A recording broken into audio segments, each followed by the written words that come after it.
I don't know how your RV shopping experience is, but a lot of times when you're shopping for a family, you have this big bunkhouse, has all this space for kids, a ton of seating, but never enough room for the stuff, or if it does, it's just way out of the price point. Well, now, this one has all the room, and it's not going to break the bank.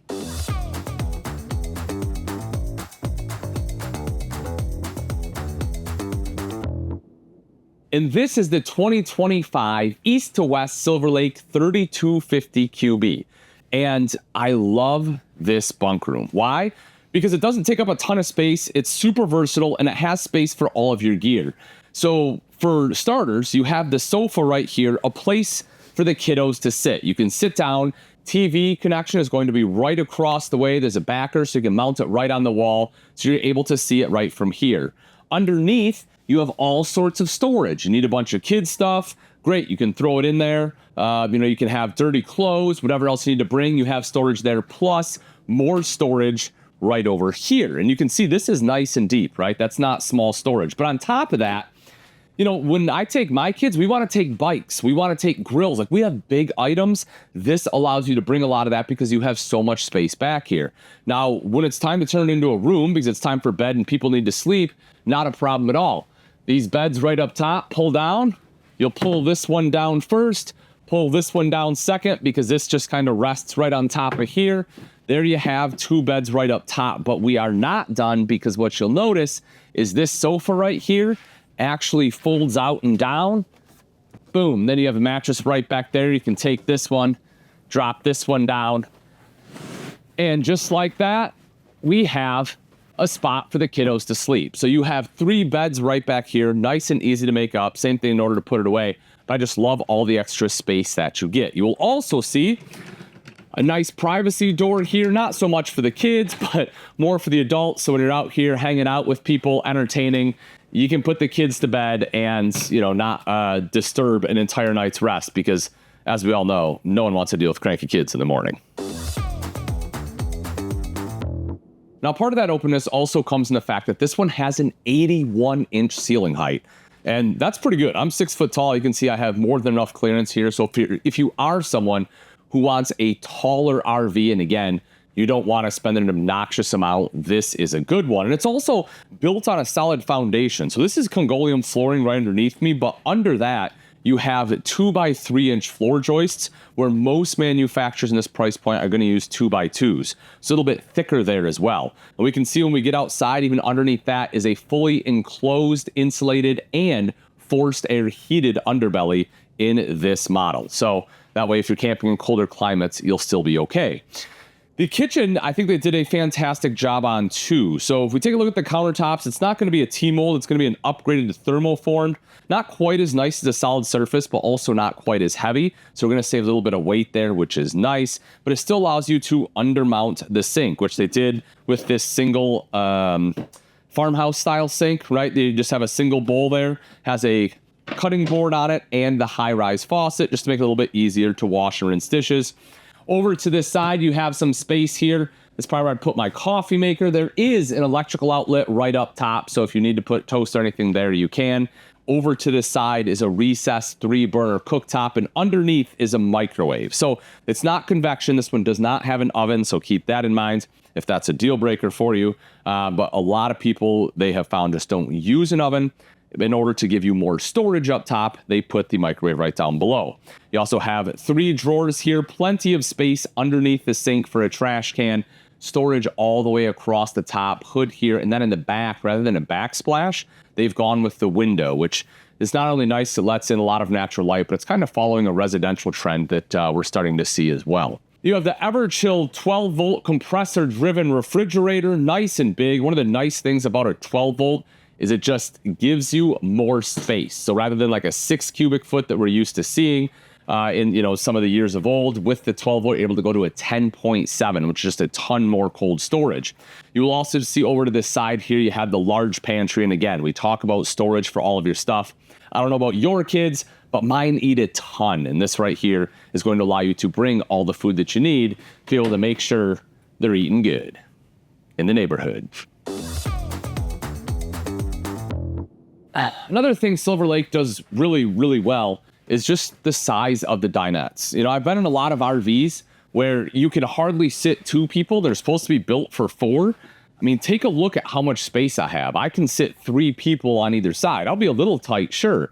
But if there's just 4 of us, there's a ton of room. And again, it's wide enough you can fit 6. They do an excellent job on the dinette. Another thing I really like, I know it doesn't look as nice to have this setup, but this is the most stable table setup out of any RV table you can have. And that is where they have it attached to the wall, and then they have the leg. You can put weight on it. You can, actually move stuff across it. It's not going to shake like when you have the pedestal. So I give them a lot of credit for what they've done with the dinette. Something I would have liked to have seen is some doors on the side. It's not a deal breaker. They did do a good job on the under storage. I mean, if we take a look, you'll see they have a grommet in here, right? It's nice and finished off, which I really like. They have the grommet, so it's easy to lift up. That way you're not going to, get a sliver in your finger as you're trying to get into the storage, which, man, that's happened way too many times to me. So I do give them some credit for that. Another thing you will notice is that it is a slight step up. It's not a flush floor. And I did ask about that and the reasoning, and it is a good reason, right? So what they've done, and we can see it when we go outside, but instead of overslinging the axles, they underslung them. And what that essentially means is the leaf springs are going to be underneath the axle instead of on top. And there's some advantages to both. If you oversling axles, it will give you more clearance outside. So if it's something you're planning on taking off-road, overslinging axles makes a lot of sense. But if it's something like this, where it's bigger and you're probably going to be traveling on paved roads, by underslinging the axle, it lowers it, which gives you a lower center of gravity and therefore more stability. And anytime you're going to be going in any kind of mountainous terrain or narrow path, I want as much stability as I can get. So I do like the fact that this one has that extra stability, and it's a small price to pay. It's just a little step up, and I think it's just fine. You'll also see right here is going to be your sofa. This is a jackknife style sofa. Has these little kind of removable armrests if you want. And then underneath is some additional storage you can see with the netting there. Something else I want to point out that they do pretty well, and they kind of have these tucked all over. They have one by the dinette. I've seen some in the bunk room. Another one here is going to be your USB ports, and this is both USB-A as well as C. So they are staying up to date with some of the modern technology, be able to charge your iPhone 15 or whatever else you want. Another thing you will notice is because of the 81-inch ceiling height, I have a lot of slide height here too, right? Height in the slide box. Even if you're a taller person, you're not going to hit your head or feel like you're closed in when sitting in the dinette or the sofa. And from right here, I have a great shot to the TV. It's angled. You get a swing arm mount. You can have it just about however you want. It has a hookup right here in case you want the Bluetooth speaker that you can get. I believe it's a Lippert system, but that just plugs right in there, nice and easy. Of course, our hookup will be up top and the fireplace down below. The fireplace not only looks nice, but that is going to be, I believe it's 5,000 BTU space heater just to help kick off a little more heat. One other thing I do want to point out, I know we talked about the kitchen, but I do want to point out that as soon as you come in, you have all this additional storage right over to the side here.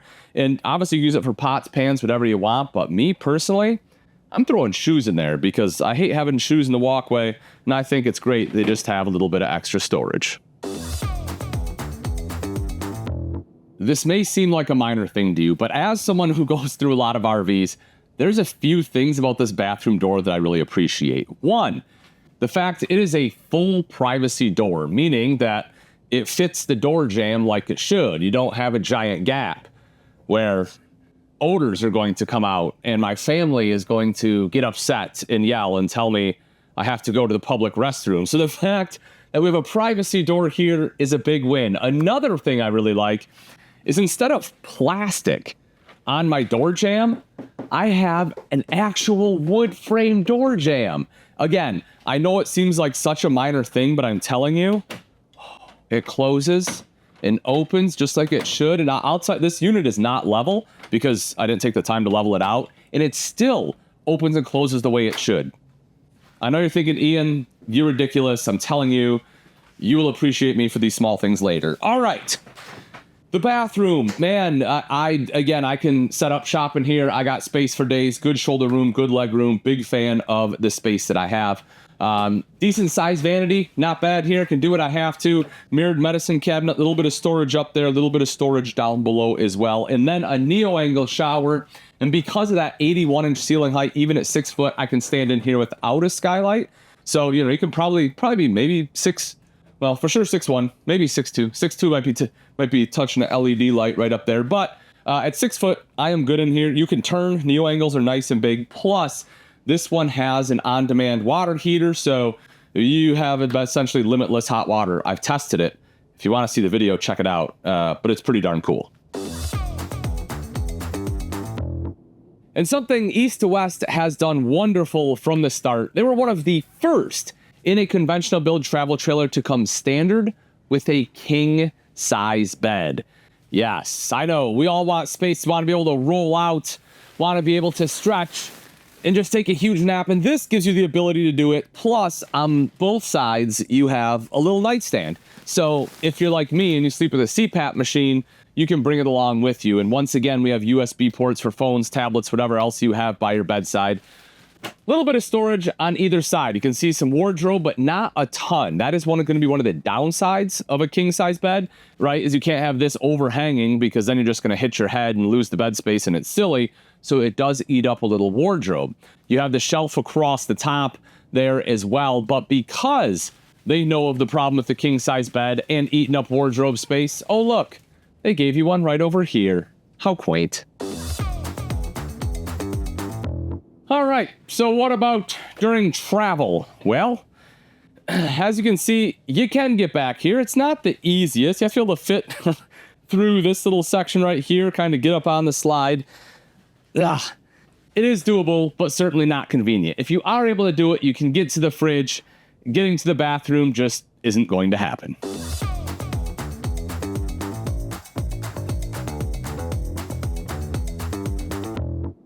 Okay, we saw the size, we saw the storage space. I've talked about how it's affordable, but is it well built? It's always going to be something we ask ourselves when making an investment in an RV. So let's talk about the Silver Lake. Starting from the ground, we'll work our way up, and we're going to start with the tires. So as you can see, the tires are 225/75 R15s, and they are E-range tires. Pretty darn good for your standard conventional build. As I mentioned earlier, for our suspension, it's a leaf spring suspension that is going to be underslung under the axle, which is a Terran axle. They actually do a little bit on the Terran axle. It's a little bit better than a lot of other manufacturers. They're trying to bring automotive quality and standards into the RV industry, which I love. So they do things like have automated welding procedures for all the components. That's a big plus, less chance for any kind of error. Moving our way up a little bit, you start to get into the underbelly. On the double axle Silver Lakes, it's going to be a fully enclosed, insulated, and forced air heated underbelly. For single axle, you'll have radiant rather than forced air, but it'll still be fully enclosed.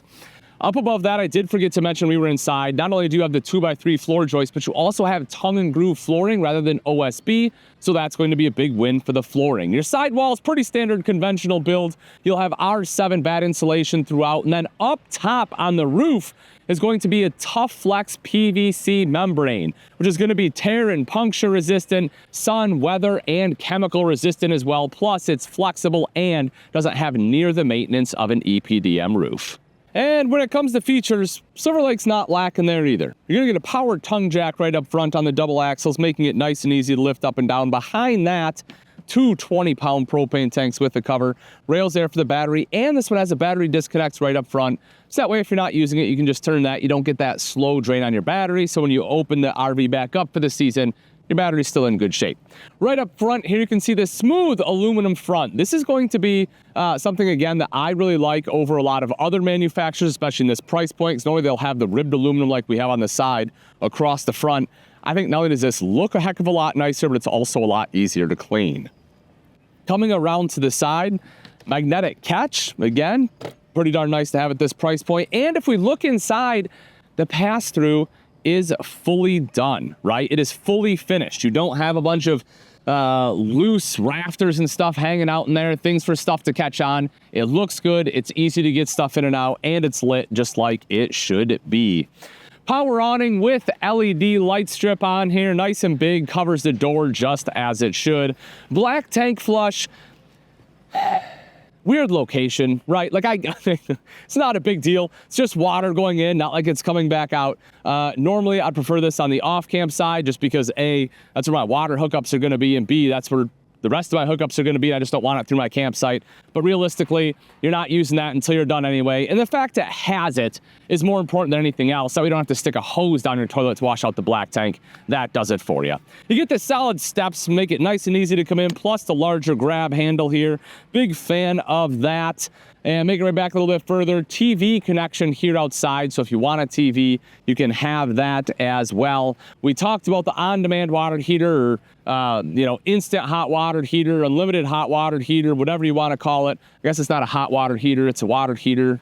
Makes the water hot. But either way, those things are fantastic. Coming around back, you see the square tubular bumper, and the spare tire is mounted to that. So nice, easy to access spare. Always a big fan of when it's like that, not underneath the unit, because as we know, it's a pain in the butt, especially if it's raining out. Then you're on the side of the road trying to get underneath there. It's bad enough to have a blowout. This just makes it easier. You can see you have a ladder prep. So you just have to buy the Lippert ladder. It's extendable, so you can just pop it in there. Nice and easy. Stores, telescoping ladder, stores really easily too. Now we can climb up onto the roof. As I said, you have the Tough Flex PVC, but it is a 3/8" board all the way across underneath that, so it is a fully walkable roof up there as well. And you can see the backup camera prep in case you want that extra visibility when backing up. And on the off-camp side, you can see 50-amp detachable power cord right there, outside shower with both hot and cold water access. And coming full circle, the crown jewel of this bad boy is going to be this rear bunk room. And holy smokes, look at how easy it is to load up all your bikes and all your other gear right there in the back. Love, love, love that. Up front is going to be our water connection, city water, our fresh tank fill, as well as our cable connections, our black tank flush, as we saw, is on the campsite. So it has space for the whole family, and the gear looks great, is well built. Listen, the 3250 QB really has a lot going for it, but maybe a little bit smaller tow vehicle. Maybe you want something a little bit smaller that you can tow with an SUV, but you like everything else about the Silver Lake. Well, I think you're going to be pretty impressed by this next one I have coming up for you.